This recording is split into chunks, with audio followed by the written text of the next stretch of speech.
Hey everyone, welcome back to Ready, Set, Grow, College, and Beyond. I'm Dr. J, and today we're diving into a topic that's super important but often overlooked: the cost of credit hours and how to manage your budget. College is an amazing experience, but it can also be a major financial commitment. So let's break it down together and make sure you're prepared to handle the costs that come with your education. But first, if you're new here, welcome. This podcast is all about helping you navigate the transition from high school to college and eventually into the professional world. We cover everything from managing your workload to budgeting for your future, so make sure you hit subscribe and join us on this journey.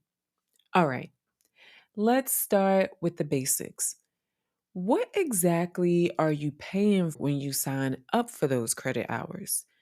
Each credit hour you take has a price tag attached, and that price tag can vary depending on whether you're attending a community college, a state university, or a private institution. Community colleges. So typically, credit hours are less expensive at community colleges.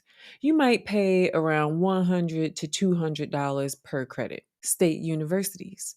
You can expect to pay more, usually anywhere from $300 to $800 per credit hour, depending on whether you're in state or an out of state student.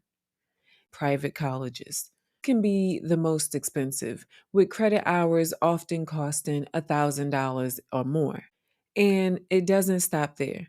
As you take more credit hours, the cost goes up. But some schools charge a flat rate for full time students, meaning whether you take 12 credit hours or 18, you might pay the same tuition. Sounds like a good deal, right? But remember, as we discussed in the credit hours, what are those episode? More credit hours means more work. So it's important to balance your schedule carefully. Now, let's talk about how to manage these costs. College can get expensive quickly, but with a little planning, you can stay on top of your finances. 1. Create a budget. Start by listing all your expenses: tuition, books, supplies, housing, food, transportation, and any other costs you can think of. Then compare this to your income, whether it's from a part time job, financial aid, or help from your family.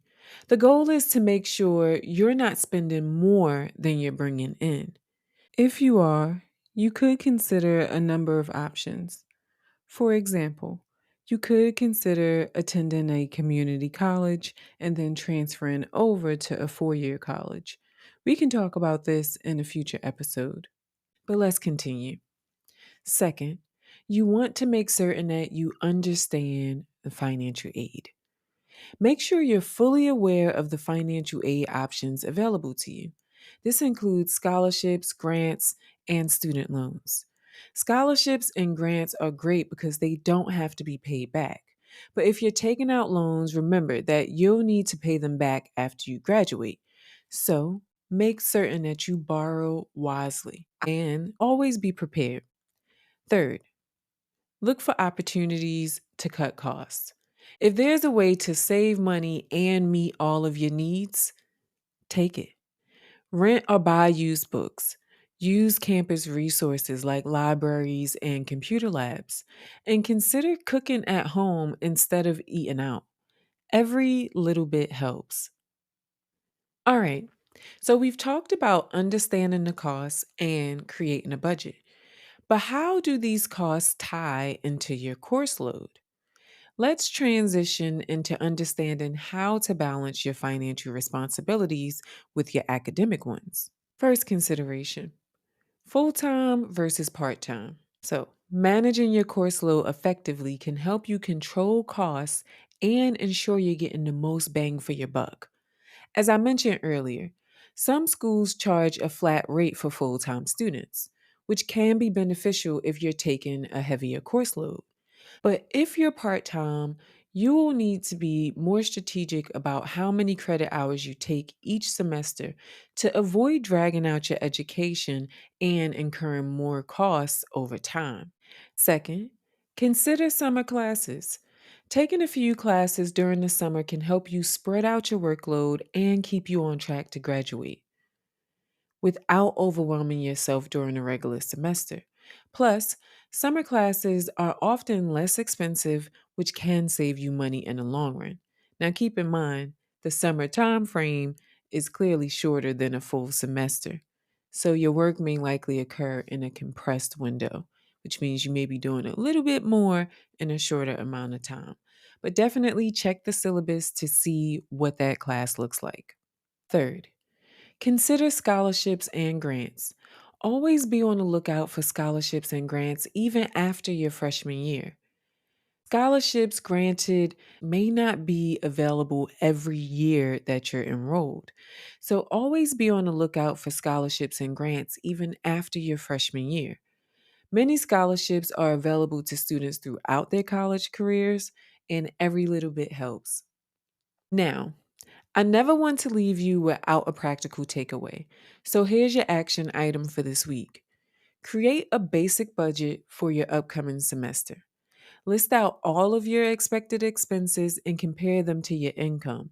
If you find a gap, start looking for ways to fill it, whether that's applying for scholarships, cutting unnecessary costs, or picking up a part time job. And remember, this may also be an opportunity for you to discuss your financial needs with your family or community members that support your goals. This exercise will not only help you manage your money, but also give you a clear picture of what you can afford when it comes to your course load and other college related expenses. Remember, being financially prepared is just as important as being academically prepared. All right. That's it for today's episode on the cost of credit hours and managing your budget. I hope this gave you some valuable insights and practical tips you can use right away.